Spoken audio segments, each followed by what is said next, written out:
Hi! If you watched the previous video, you'll know that I'm going to be releasing a few videos going through some of the poems that I've written, the theme, the inspiration behind them, some of the literary devices, and just giving an overall commentary of these poems really. And this is the first video in that series in which I'm going to read a poem from the theme of love, and this poem is called Autumn. So what the format of the video is, I'll read the poem out first, and then I'll speak about it bit by bit, going through it, and just give you my thoughts on that. So without further ado, I'll read the poem Autumn. If I am as frosty as winter, then you are my autumn, for you prepare my arrival after the summer sun succumbs, and gift me with your tarried leaves to blanket my naked spirit, a flurry of crimson colour to conceal my explicit. You are the ethereal sunset that warms my tepid evening, a mysterious auburn acquaintance to keep me dreaming, and even though you're destined to be touched by winter's fatal hand, you shelter me from the fallout in your fairy tale woodland.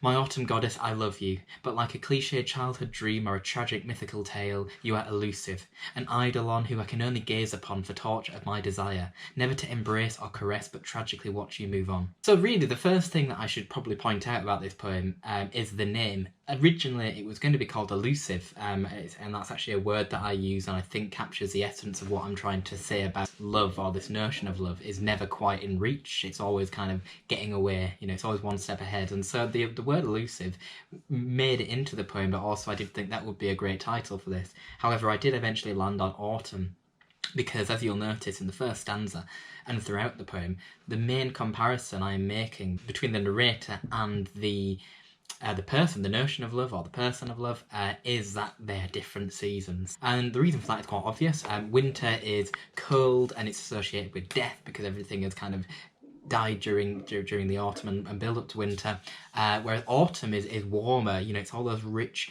reds and those rich kind of colours and the vibrancy of the scenes. So I chose to use nature for this because I do really enjoy looking back on the romantic poets, and they would often kind of use nature in their poetry and use nature as metaphors. It's something that I've been quite interested in. And if we look at when I wrote this poem in 2017. Back then, you know, I'd only been out of uni for a few years, so I'd still really kind of had the romantic poets in my head. It was only after that I started to kind of look into other poets and more modern poetry and spoken word and things like that. The imagery of kind of nature is very present throughout. So gifting me with your tarried leaves to blanket my naked spirit, and a flurry of crimson colour to conceal my explicit. You know, in terms of the structure of the poem, you know, I do try and rhyme at several points in the poem, but it's not important to me. And that's something that I always I understood that poetry is a craft. I understood that it has forms and there are different types of poem, and at university I very much stuck to those. But when I kind of came away from university, I thought poetry is expression. There's actually a really famous quote from a film about John Keats, and he's describing poetry to someone, and it's something along the lines of poetry is not about jumping in the lake to go for a swim. It's about jumping in the lake to be in the lake and experience the lake and almost kind of be in the moment. I think that's a really good way of describing poetry. It's about experience, and it's about feeling, and it's about getting something from it. And this is really what I feel I do with my poems. It's not about being, you know, smack on 10 syllable. It's not about the A-B rhyming structure. You know, is iambic pentameter in there? Well, I try and make it, you know, fit, but if it isn't, at the end of the day, this is about me expressing.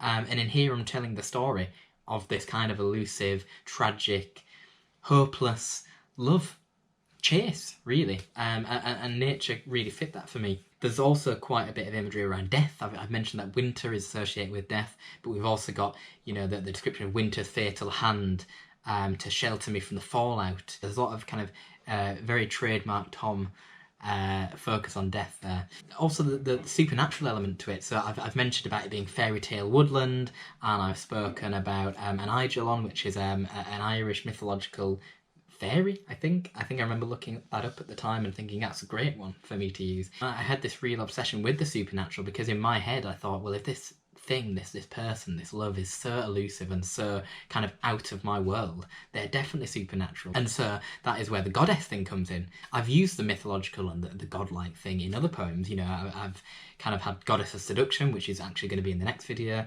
And obviously at the end of the poem, it kind of, so it works through and it's kind of setting the scene of this is what it is. You're autumn, I'm winter, we're never going to be together, but you are beautiful, you're amazing, and you keep me warm, and you do this. No, we can't be together, you still find a way of protecting me. And it's kind of this like almost tribute and this kind of setting out of affection and adoration, but it does end in a very trademark me way. You are elusive, I can only gaze upon you for torture of my desire, never to embrace or caress, but tragically watch you move on. And I think that really kind of captures the spirit of what I was going for, which is sometimes love isn't always going to happen, and if it's in the instance of two people, they might never be together because they're just in different paths, they're on different parts of time, different seasons.